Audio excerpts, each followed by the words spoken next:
April 25, 2011. A call was made to 999 reporting that a house is fire in Georgia Drive, Nottingham, England. Firefighters arrived to find the property well alight, smoke pouring from an upstairs window.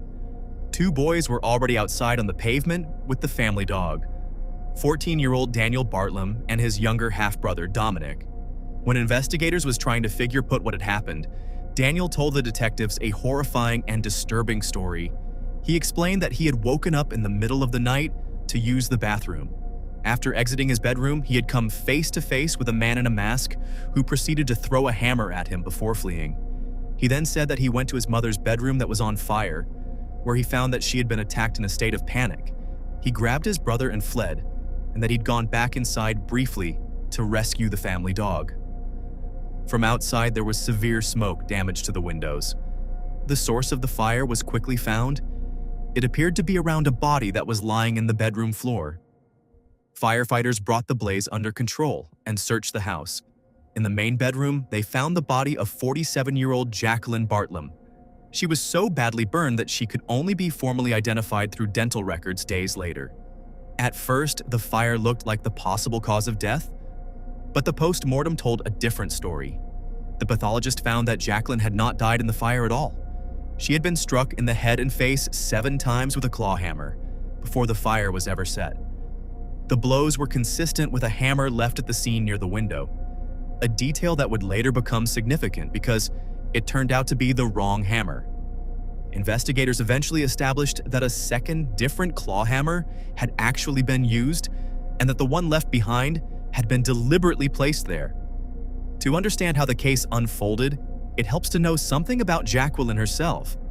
She was described by those who knew her as hardworking and determined, a woman who had built a successful life after the breakdown of her first marriage to Daniel's father. She'd gone through a divorce years before the murder, and by 2011, she was in a relationship with a man named Simon Matters, who had become a fixture in the boys' lives since Daniel was around 11. Friends and family described Jacqueline as warm and loving, someone who worked hard and cared deeply for her sons. But Simon would later tell investigators in the press that life at home with Daniel had grown increasingly strained in the years before the murder, and that Jacqueline had struggled to assert authority over her older son. The investigation initially proceeded on the assumption that an intruder might genuinely have been responsible. But detectives quickly found inconsistencies. Dominic, Daniel's younger brother, gave an account that didn't match Daniel's version of events. Forensic examination of the house didn't support a break-in. There was no sign of forced entry, and the physical evidence pointed towards someone already inside the home. Attention turned to Daniel. As police began looking more closely at him, a picture emerged of a teenager whose home life had been troubling for some time, largely hidden from the outside world. Simon Matters told investigators that in the months and years leading up to the murder, he'd noticed disturbing signs in Daniel's bedroom. He'd found soiled towels, evidence that Daniel had been urinating and defecating in his room rather than using the bathroom, and boxes of action figures that Daniel had used in the same way. He'd also found a large hidden collection of 18-rated horror films, titles like Saw among them, which Daniel had been watching secretly from a young age. Most disturbingly, Simon had at one point discovered a bag containing some of Jacqueline's underwear hidden in Daniel's room. He'd raised it with Jacqueline directly, but she had downplayed it, treating it as strange rather than alarming. The investigators were sure enough that the 14-year-old Daniel is the killer of his mother. Daniel had also been seeing a school counselor in the months before the murder. During those sessions, he described hearing voices in his head urging him to hurt or kill people, and spoke of visions of violence. He was referred for a psychological evaluation, but when experts later examined him in connection with the case, they did not find him to be mentally ill in a clinical sense. The most damning evidence, though, came from Daniel's computer. When detectives searched it, they found a story he had written, featuring a character who shared his own name. The piece described a version of Daniel Bartlam as a long-running, troubled character. The story referred to him fancifully as Daniel Bartlam, 1994 to 2047, framing him as a fictional long-serving soap character with a history of violence and crime. Buried within that story was a sequence that mirrored the real murder almost exactly. the character attacks his mother with a hammer while she sleeps, wraps her body, douses it in petrol, and sets it alight to destroy the evidence. Investigators also found Daniel had researched search terms in the weeks before the killing that suggested premeditation, phrases along the lines of how people get away with murder, and how fictional characters had done so in television dramas. On his computer, they also found footage from a recent storyline on the ITV soap opera Coronation Street, in which a character named John Stape kills a woman with a hammer after she attacks him, then disposes of her body by burning a vehicle she is inside. Daniel was known to be fascinated by that storyline and by the character. The parallels between the soap plot, Daniel's own writing, and the actual murder were so precise that the press quickly nicknamed him the Coronation Street Killer. Faced with the physical evidence, the inconsistencies in his account, and the discovery of the story on his computer, Daniel was brought in for further questioning. It was at this point that he abandoned the intruder story and admitted that he had killed his mother. He said he had armed himself with 2 claw hammers and gone into her bedroom while she slept. According to his account, he woke her to ask about a pair of trainers he wanted, and when she said she didn't know where they were, he began hitting her with the hammer, striking her 7 times. Afterward, he covered her body with newspaper, poured petrol over it, and set it on fire using a gas fire in the room to ignite the paper. He then went to wake Dominic and got him out of the house, briefly going back inside to save the family dog before firefighters arrived. Police also found both hammers, which was used by Daniel to kill his mother, and other was just placed on the crime scene.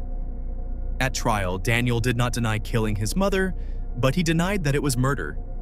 He argued that he had lost self-control after years of what he described as physical and verbal abuse from her, which in English law can reduce a murder charge to manslaughter if a jury accepts it.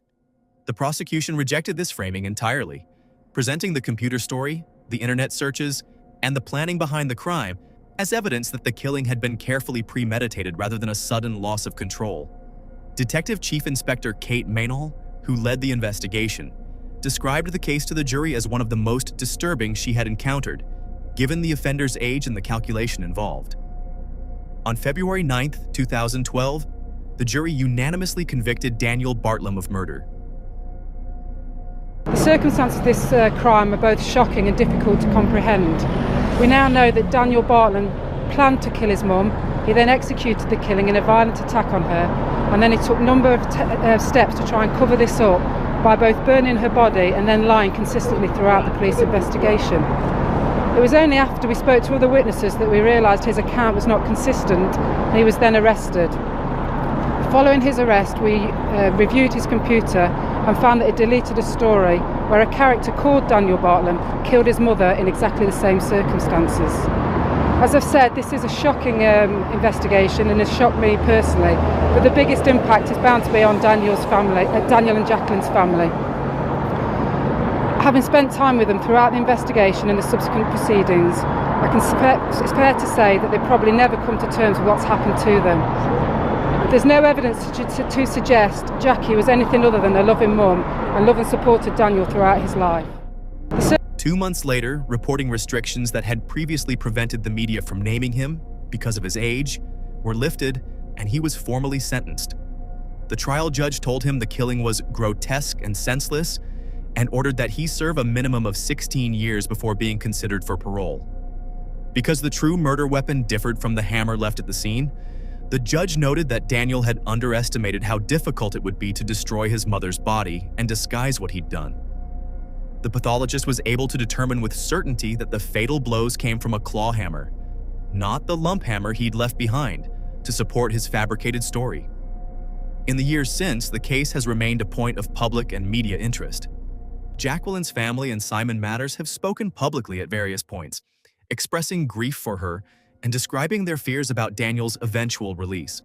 In 2024, it was reported that the parole board had recommended Daniel be moved to open prison conditions, a step that would eventually put him closer to release, a decision that drew renewed attention to the case and fresh concern from those who had known Jacqueline.